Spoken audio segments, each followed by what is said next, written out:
Hey guys, welcome back to our channel. Back again, here for another dose of Assassinin. Okay, wait. Yeah, you ate that.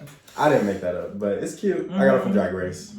I loved it. And thank you for even just taking the time to click on this video. Yeah, we really appreciate it. And since you guys are here, you might as well go ahead and click that little like button right there. It's just very easy. You just click on it and it'll like the video and it'll help get this video out there in the algorithm and help our channel grow. So we would really appreciate it. It takes 1 second. I mean, of course you don't have to, but I'm just saying we would really appreciate it. As well as while you're here, you might as well subscribe. And that is the red button. So this video is going to be simple and straightforward. I'm going to be ranking Hunger Games characters. So I'm going to be ranking these characters by using a randomized name generator, and then I will place them from favorite to least favorite. Yup, it's gonna spin the wheel, land on a name, and then Jordan will be ranking them. And I might give some of my own little commentary as well.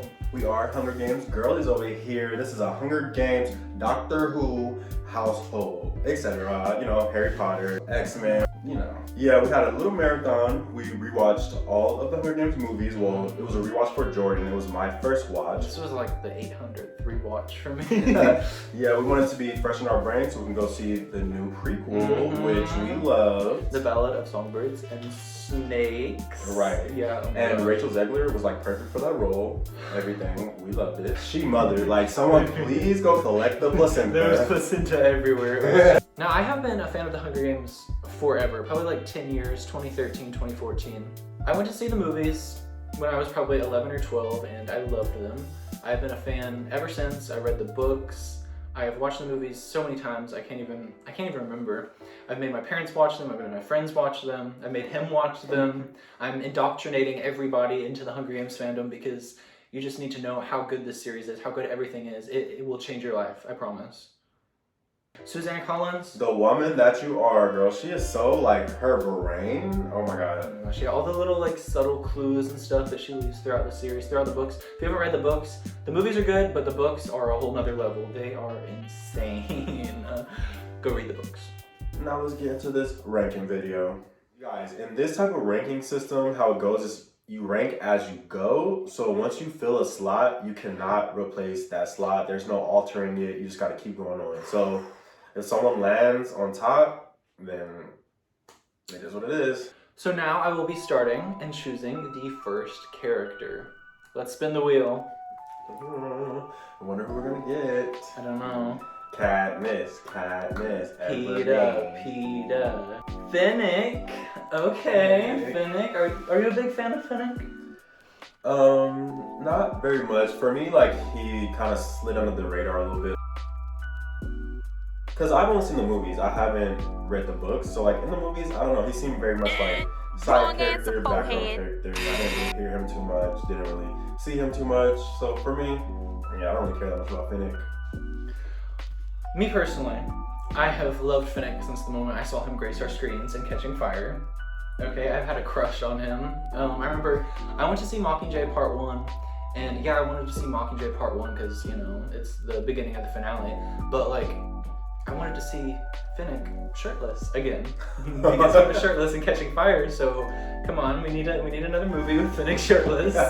Wait, because that reminds me, when we were watching the Ballad of Songbirds and Snakes, every time Snow and Sir Janus were on screen, this guy keeps going, kiss, kiss. I'm like, Jordan, shut up. Oh my god. No, the gay tension between them is through the roof. But back to what you're saying. Okay, Finnick.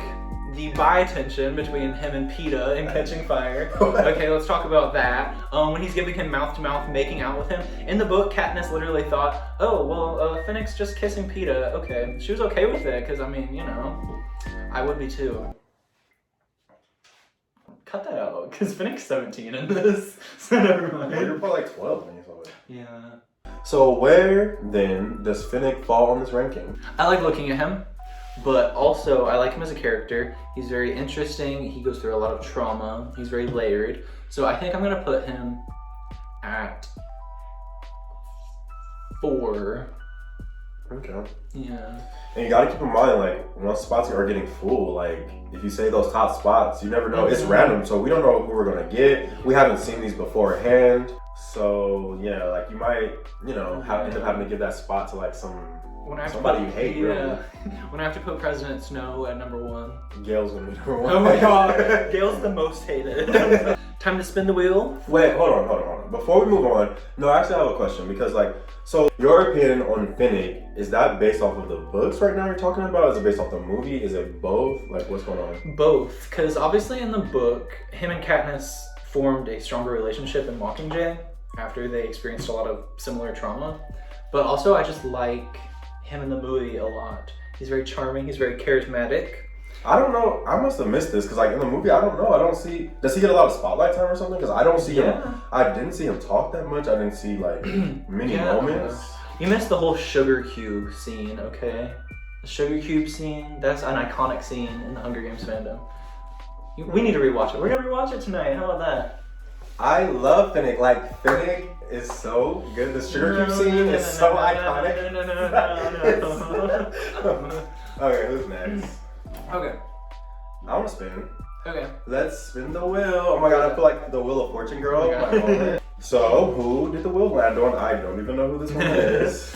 The wheel landed on Enobaria, one of the tributes that went back into the games in Catching Fire. She's the one who sharpened her teeth to like bite people's throats out and stuff. Do you remember her? I remember sharp teeth. Yeah, so she did that. I don't know too much about her. I know she was a capital sympathizer. Have you guys seen Jordan's shirt, by the way? Oh, yeah. Sorry to cut you off, babe. It's okay. But we need to highlight this. It says songbirds and snakes. And it has this beautiful songbird and this slithery snake on here. And also this beautiful flannel that I paired with it that goes with it perfectly. I agree. Enobaria. She was a capital sympathizer. Now, I know the Capitol does a lot of bad things to people, a lot of bad things to the victors after they win their games, so they might have done some bad things to her, but she was also pro-Capitol. She was not on the rebel side. She was trying to kill Katniss and Catching Fire. She was not part of the rebel plan, so I'm going to have to put her at 10. Just because I have a little bit of sympathy for her because, she wasn't in control, maybe, unless she volunteered.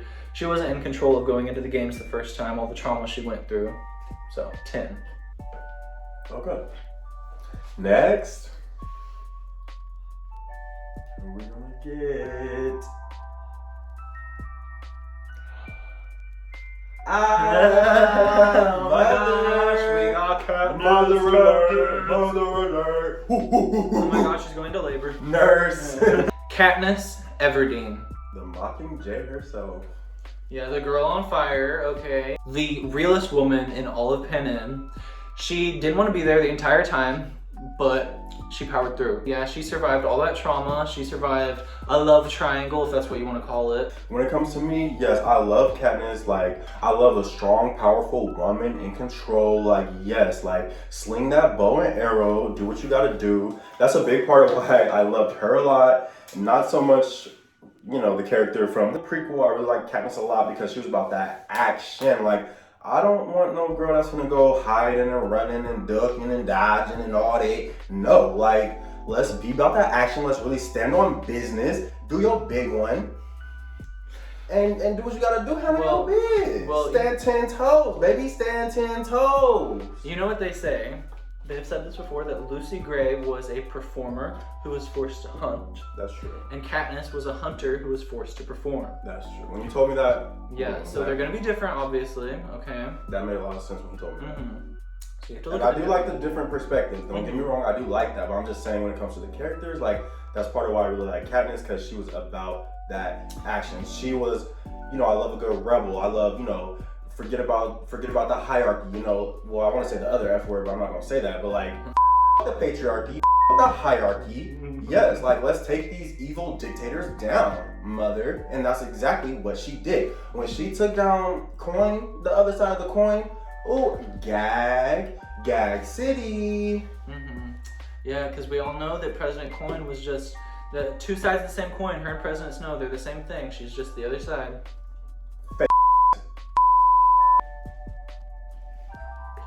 Did you have more to say about it though? Oh, and the gowns, beautiful gowns. But that's for Senna. That's a whole different ballpark. Senna. Okay, Senna, her stylist. Oh, okay. Shout out to you, Senna. Yeah. You did your big one, mama. Right up until he got beat. Oh yeah, right in front of her. Yeah. But that part gagged me too. She's a very likable main character, which is a good thing. Not all main characters are likable. So I'm going to put her at 3. That's fair. You saving that top spot for Gail. No, Gail is going to go at like Negative. 10,000. I don't know. Time to find out who the 4th character is going to be.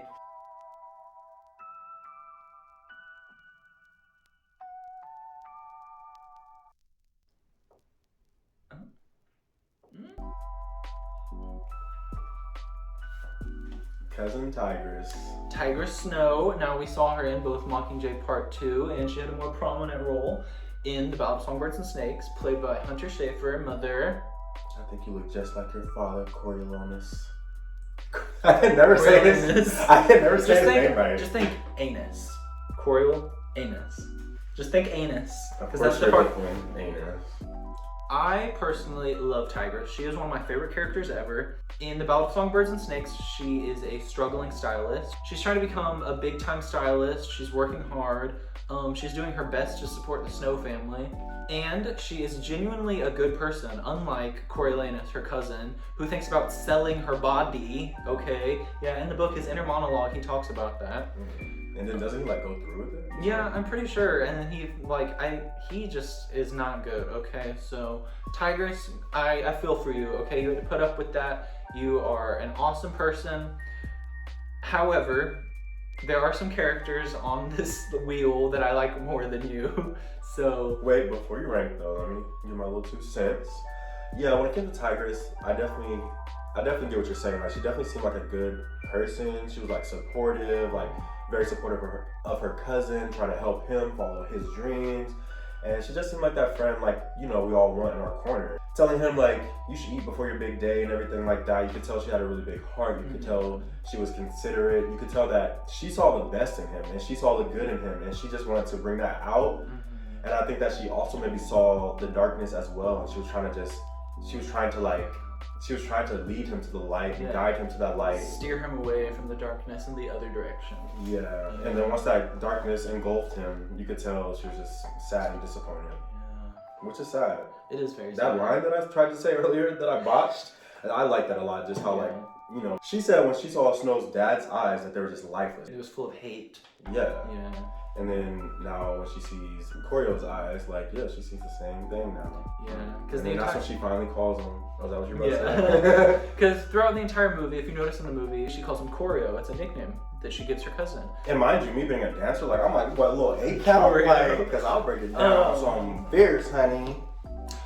However, at the end, she finally calls him Coriolanus. Nickname is dropped. The lovingness, the comforting hospitalityness is taken away. She doesn't feel the same. She sees him as he is, a hate-filled monster. Tigress Snow, I love you so much, but I have to put you at number 5.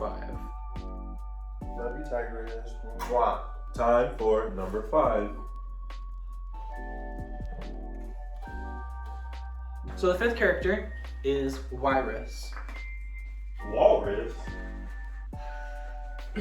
We meet Wiress in Catching Fire. Wiress, I loved you for being a side character, a background character.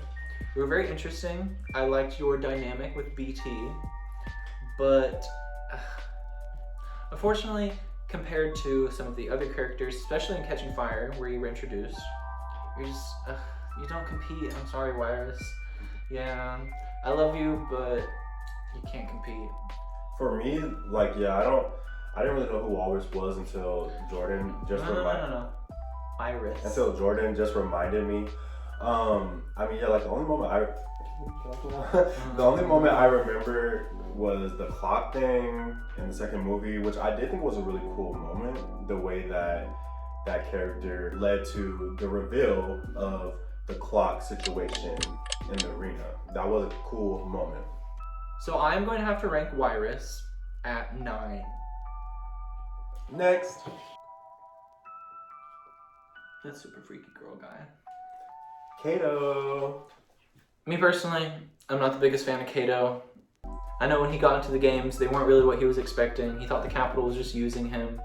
He was a career. He was a brute. He was in there just some people, you know. He was powerful. He was strong. I really don't have too much to say about him. He was only in the first movie.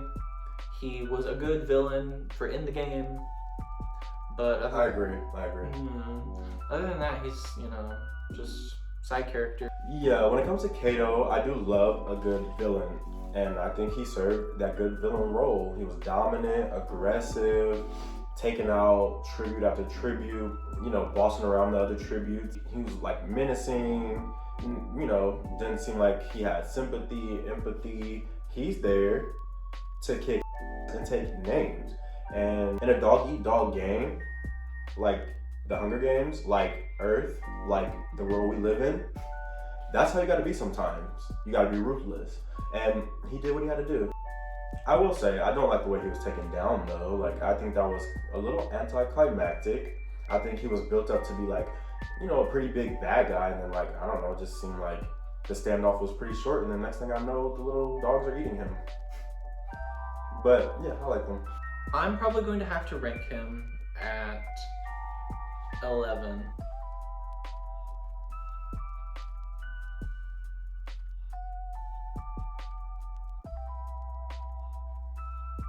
Sejanus from the Ballad of Songbirds and Snakes. And throughout half the movie, I'm thinking like, why is this guy knighted? Like, this is not Game of Thrones. I know Tyrion's in this movie, but this is not Game of Thrones. So I'm like thinking like, why are they calling this man Sir Janus? And I said that to Jordan, and he's like, no, it's not Sir Janus, it's Sir Janus. And I'm just like, oh. I am a big fan of Sejanus. I know there are some people who don't like him so much. They think that he was weak, and they think that he's, you know, he didn't... Crybaby, annoying, like... all that. Good heart, though, don't get me wrong. Yeah. Like, good heart. He was the only one, you know, saying what needed to be said, but he did come off a little, like, whiny. Yeah. I think what happened to him was not fair. I think Coriolanus really screwed him over and kind of ruined his entire life, and then just went to be the heir to his father's fortune and everything. What happened to karma? Yeah, no, really. Well, it came for him Eventually. 60 years later. Yeah, Because it caught up. Yeah, it was too early for Katniss. That was cute. Thanks. I do feel really bad for Sejanus. He was a good character, a good-hearted character. He had good morals. He had a good moral high ground. That's true. But I don't think he went about reaching his goals in the smartest way. Like, use some of daddy's money, like, do something, because, I mean, I know he was doing that here and there, but, like, I don't know, you're right, like, I agree with what you're saying. He definitely let his emotions get the better of him in almost every situation that he was presented with. Even though his heart was 100% in the right place, doing the right thing, but, yeah, just too emotional, and just, I don't know, he just didn't seem like he has the, you know, he needs more of a backbone, I feel like. That's what I'm looking for. Yeah, and he thought that Coriolanus could be his backbone, but... He wanted Coriolanus to blow his back out. I'm going to rank Sejanus Plinth at number 7. Onward, Casca Highbottom, Dean Casca Highbottom, aka Tyrion.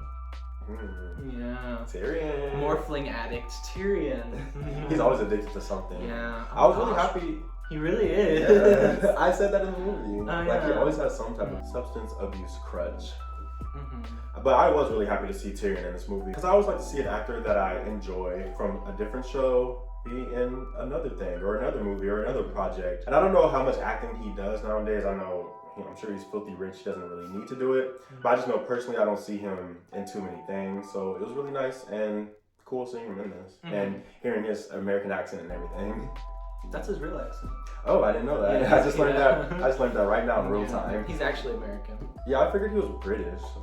Yeah, you know, he was just doing a British accent. Anywho. What a jerk. Just annoying. Like, stop picking on your best friend's son. Like, you have some grudge, some vendetta against this man. Were you in love with his dad or something? Like, I don't know what's going on that you feel the need to punish his son for what the father did. But you gotta let that hurt go, baby girl. That's why you scarfing down all that morphine left and right. You gonna end up like, let me not even say that. So, I say all that to say, you got what was coming to you at the end of the movie. Casca. You were annoying. And your name's Highbottom. Like, please. You have no room to talk when your last name is Highbottom. But no, I mean, still as a character and as like the person kind of giving Snow a hard time and everything, like, you know, I think the character did what it had to do. I'm just saying, like, and I don't want to make it seem like I was rooting for Snow because I know he was trying to shut Snow down. And actually, he did. His heart was in the right place too, kind of, because he wanted the games to end as well. He was definitely on the right side morality-wise. But it just seemed weird the way he was always hating on, you know, the Snow Boy, and it seemed like he's always picking on him. Like, you're gonna make fun of him for being poor? They don't got a pot to piss in? Like... Yeah, you're like a 50-year-old man. Like, why do you have beef with an 18-year-old? Right, like, you're the dean of the school. Like, act your age. But, yeah, I didn't like that. Like, we're not gonna, like, money shame. We're not gonna class shame, like, classism. I didn't like that. He just rubbed me the wrong way, I guess. Yeah, and... It seems like he was being a bit of a bully in a way. And taking out frustrations on, you know, this kid. Yeah, even though this kid is a sociopath, but that's not what we're talking about right now. It's kind of conflicting because you wanna dislike this man, but he's also the one who's being mean to the sociopathic life ender who sends people to their doom and enjoys watching it on television. You know, so Yeah. it's a little, I don't know, it's a little Tricky. to find out where to place him. I don't know where I want to place him. I'm very conflicted about him. And also there's not very many good spots left to put him. Because I could either put him at the very top, in the middle, or at the very end. I mean, to me, if I were to give... Well, I don't want to weigh on their opinion at all. So. Yeah. Close your mouth. Who? I am going to put Dean Casca Highbottom at number 8.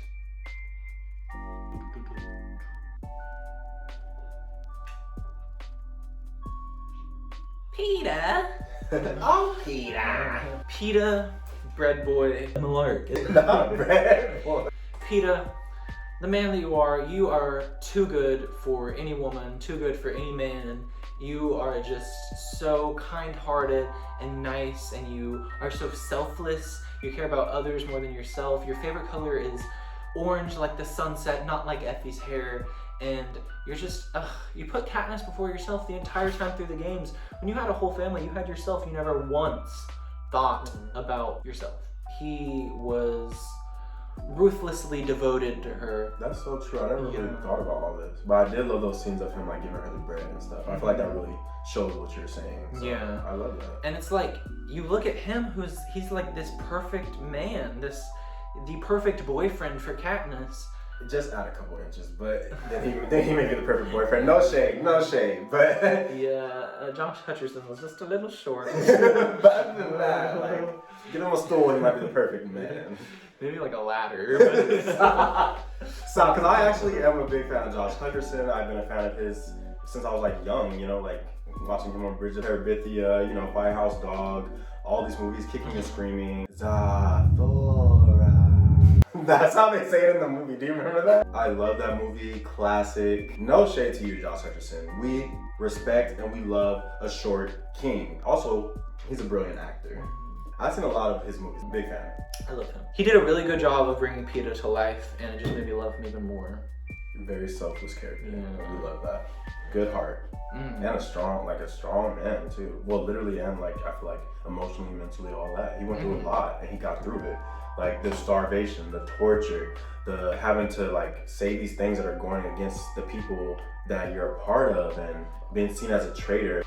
Just all that mental turmoil and pain that I know he had to go through and endure. And like, he was strong enough to make it through all of that on the other side. Real or not. Real.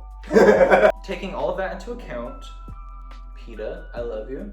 I am going to give you the honor of placing you at number 2. Okay, that's really good.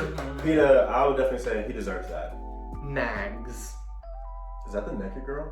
No, that's the old lady who had a stroke, who couldn't speak, who won the 11th Hunger Games. Okay. Mags, who was forced to go back into the Hunger Games 60-something years after she won her own, which is so unfair. I know she volunteered, but honestly, she didn't really have a choice because it was her or Annie, and she's a good person. She's not gonna let Annie go in there. Annie wasn't ready for this. She wasn't prepared. Like, the games took too big of a toll on her. Like, there's no way she was gonna be able to go back in and survive. So Mags knew, like, you know, she better just go for it. Her time was almost up anyway, you know? R.I.P. to you, man. The way she went out, though, like... Yeah.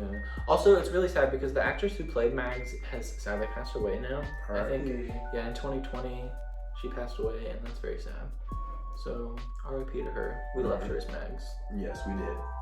To me, Mags is an interesting character because she won the 11th Hunger Games, which is the one directly after the one in the Ballad of Songbirds and Snakes, which means she may have known, she may have even spoken to the tributes from her district that had gone into the games in the 10th Hunger Games to fight Lucy Gray Baird. And also, Mags might have even known, if she was able to watch the Hunger Games, if Mags was able to watch the Hunger Games, the 10th Hunger Games at the time they were being broadcast, she may have even known who Lucy Gray was. So what we see from Mags in the movie and in the book is that she's very selfless. She cares about other people. She cares about Katniss, even though she's never met this girl before the games. She's never met her, but she wants to see her succeed and be the face of the rebellion, you know, because she's been subjected to this for her entire life. She's had to see all these games, all these kids.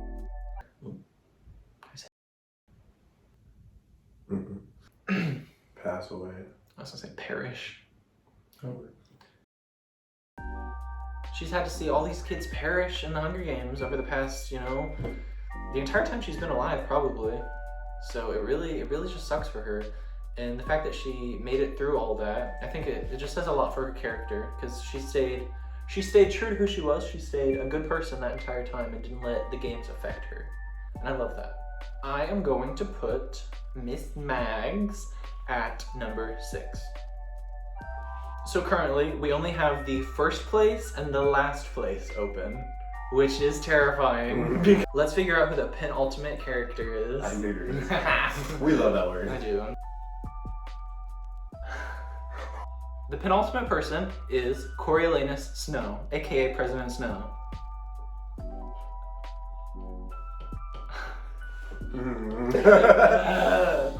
Okay, well, we have shared our thoughts throughout, you know, littered throughout this video of President Snow and how selfish he is, how toxic of a person he is.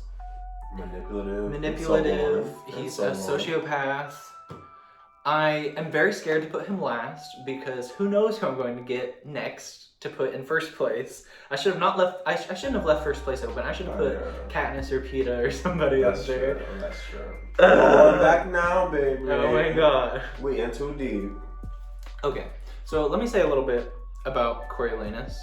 I knew the direction he was headed in when I read The Ballad of Songbirds and Snakes.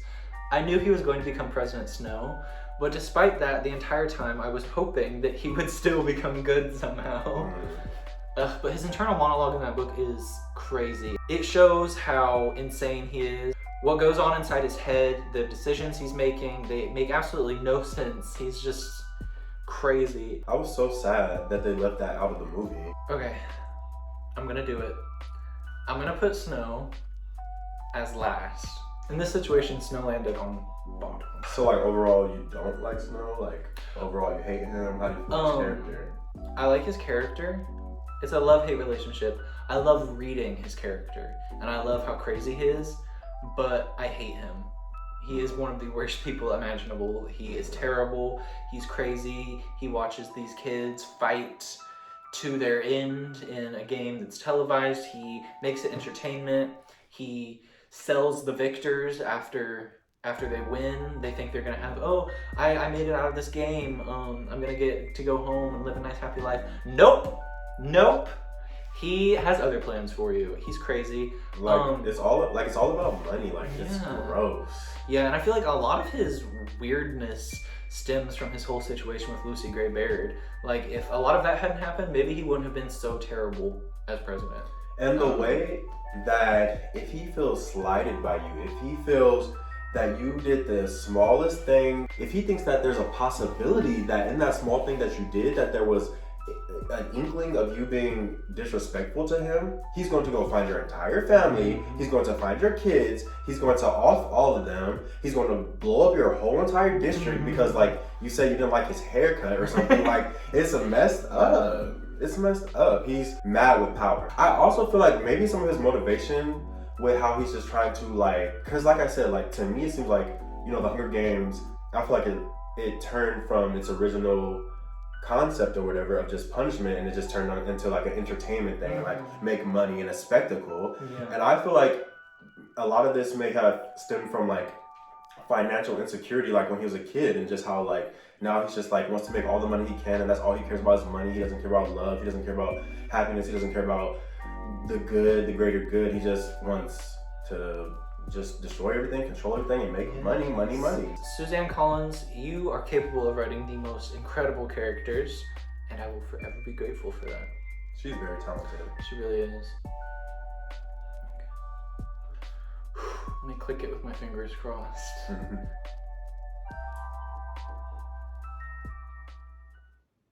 No way. Are you serious? I quit. I quit. Bye. Jordan. You can finish this yourself. He doesn't deserve to be able to buy. Oh my god. Let's tell them who we got. Not this. Like, if anybody, of all people, not this. But he's gonna have to go number one. I think you can all assume who we got. Gale. Hawthorne. Gale. Stupid Gale. Annoying Gale. Jordan is not a fan of Gale. Gale, who ended Prim. Do I have to put him at number one? Can I spin it again? So, if you had to say, like, what are some of your biggest gripes with Gale? Like, two of them. Well, I feel like Gale's very selfish, right? I feel like he's presented as selfless, taking care of Katniss's family while she's in the games and stuff. But he also doesn't understand that Katniss was trying to survive in the games, and he just gets jealous and is like, oh my god, like, you know, you did all this, you fell in love with Peeta, and like, well, I mean, first of all, Peeta is Peeta and Gale's Gale. Why would you not fall in love with Peeta? Gale's giving like a lot of like me. What? But think about me. But how about you're in the Hunger Games fighting for your life? But think about how it's making me feel. Think about me. Like while you're in that arena, think about me. Think about Gale. Think about my feelings. Toxic, narcissistic. Katniss deserves so much better. I'm glad she got it. And so did Miley.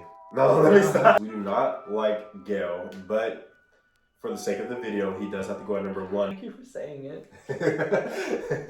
I don't know if I could have. Well, that concludes this ranking video. I hope you guys enjoyed. And please do let us know your thoughts down below. Let us know how you would rank them. Let us know your favorite character, least favorite character. Let us know your thoughts about Hunger Games. Let us know your thoughts about the new movie, Battle of the Songbirds and Snakes. Or also, you can just comment anything. Literally, you can comment anything on the video and that will help us out a lot. Do you not like my hat? Tell me. Like, you can, do you like my sweater? Do you like his shirt? How's your day going? Like, literally anything. So, thanks for watching, you guys. Bye, and we'll see you guys in the next video. I could literally talk about the Hunger Games for like, I don't even know, like, give me like 3 hours and I might get like maybe a quarter of what I want to say out. Oh my God.